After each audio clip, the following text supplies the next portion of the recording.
आपने पानी मुकद्दर उसका काली दस्तार का पानी ले लेना आपने आधा पाव, और शिंगरफ ले लेनी है 2 तोले।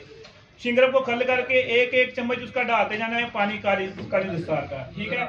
सारा पानी खत्म हो जाएगा, वो टिक्की बन जाएगी। टिक्की को खुश्क करना है, उसी काली दस्तार के आपने नुकता बनाना है 1 पाव, उसके अंदर रख के इसको आप 3 किलो की आग दे दें, ठीक है।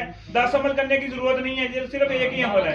जब आप निकालेंगे आपकी शिंगरफ जो है ना बिल्कुल सफेद होगी और खुराकी भी होगी, पेशाकी की तरफ भी चलेगी। मगर ये है कि 1 चावल इसकी खुराक है, 1 चावल सुबह 1 चावल शाम, जिसके फालिज के मरीज हैं, कुव्वत बा के लिए, असाब के लिए, सुर्खी पैदा करती है, चेहरे को खूबसूरती पैदा करती है। अब हम जो अस्मानी साहब ने काफी देर से वेट कर रहे हैं, एक फार्मूला ये बताएंगे और जो नीले का और दूसरा उन्होंने बताया था, बाकी इसके बाद सालक साहब बताएंगे माशाल्लाह। कितने दिन खिलाना है जी? ये आपने 1 हफ्ता खिलाना है, जो जिसको खिलाना खासा फारिज नहीं है, कुव्वत बाग के लिए सिर्फ 1 हफ्ता खिलाना है। 1 चावल सुबह 1 चावल शाम, इंशाल्लाह देखें, इंशाल्लाह बेहतरीन रिजल्ट। फारिज वाले को उसकी मर्ज के मुताबिक